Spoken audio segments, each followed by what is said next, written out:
اس نے ہدیۃ المادی کے اندر لکھا، اس دنیا کے اندر سماع موتا کا انکار کرنے والے احناف کے سوا اور کوئی نہیں ہے۔ اس نے کیا کہا؟ سماع موتا کا انکار کرنے کا نظریہ کس کا ہے؟ صرف امام صاحب کا، احناف کا ہے، اس کے علاوہ اور کوئی نہیں ہے۔ غیر مقلد خود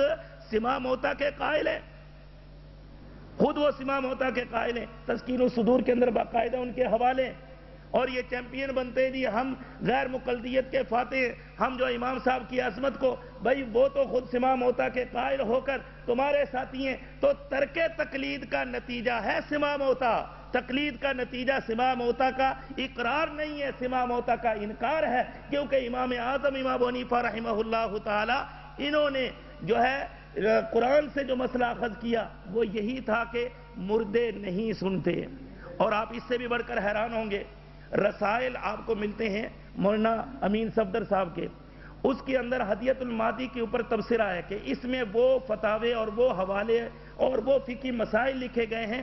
کہ جو آج تک کسی نے نہیں اپنائے، بات ذرا قابل غور ہے۔ اس میں یہ لکھا ہے کہ یہ مسئلے ایسے ہیں جو آج تک کسی نے نہیں اپنائے، یہ انہوں نے گھڑے، اور ان مسائل میں تقریباً تیسرا یا چوتھا مسئلہ یہ ہے کہ مردے سنتے ہیں،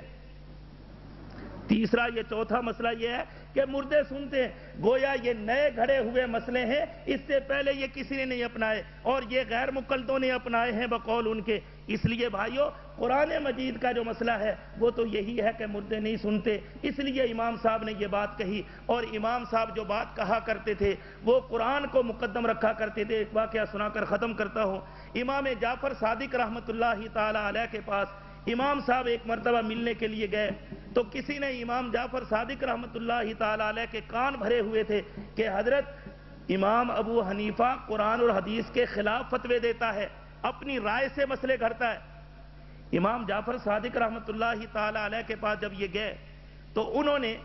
شکوہ کیا کہ جناب سنائے آپ میرے نانا کے دین کے خلاف فتوے دیتے قرآن اور حدیث سے ہٹ کر۔ تو حضرت یہ الزام سن کر بڑے حیران ہوئے، اور پھر فرمایا کہ جناب آپ تھوڑی دیر وقت دیں، بیٹھیں تاکہ اس مسئلے کی وضاحت ہو جائے۔ چنانچہ بیٹھے تو پھر امام صاحب نے فرمایا کہ امام جعفر صادق رحمۃ اللہ تعالی علیہ سے، حضرت مجھے یہ بتلائیں کہ مرد اور عورت ان دونوں میں صنف نازک کون ہے؟ آپ بتائیں کون ہے؟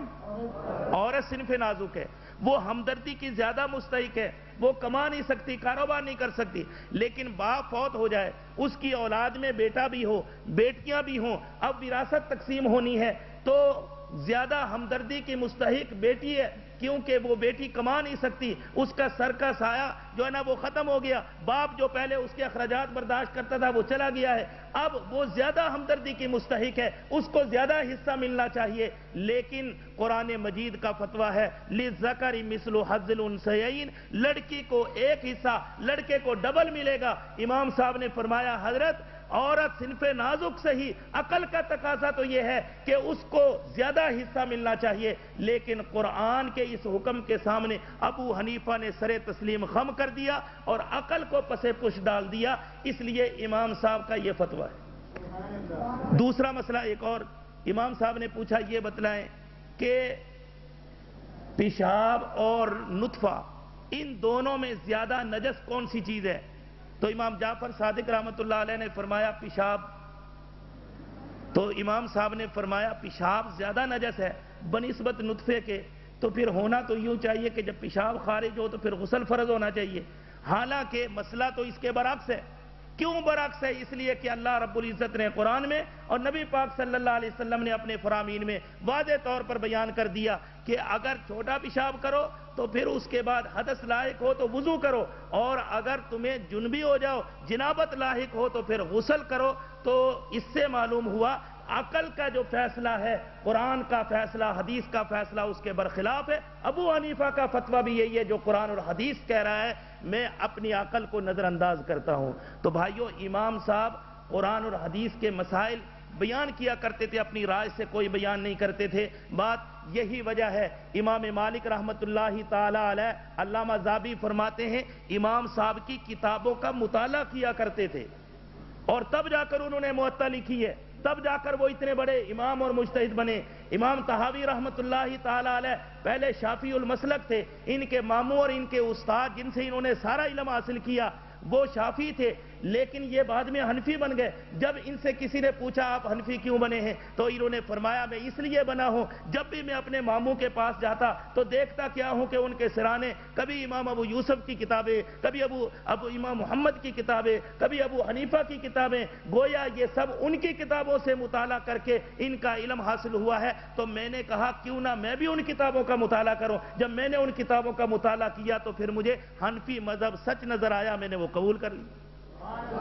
تو امام اعظم امام ابو حنیفہ رحمہ اللہ کو آج کوسنے والے ان کو یہ بات ذہن میں رکھنی چاہیے، اللہ رب العزت نے 1400 سال پہلے امام صاحب کے فضائل قرآن میں بیان کر دیے۔ نبی پاک صلی اللہ علیہ وسلم نے فرما دیا کہ اعظم الناس نصیبا، وہ شخص سب سے زیادہ نصیبے والا ہوگا۔ اصل بات یہ ہے، مولانا میر ابراہیم سیالکوٹی نے بھی کہی اور اسی طرح مولانا داؤد غزنوی نے بھی کہ الناس فی ابی حنیفہ حاسد او جاہل،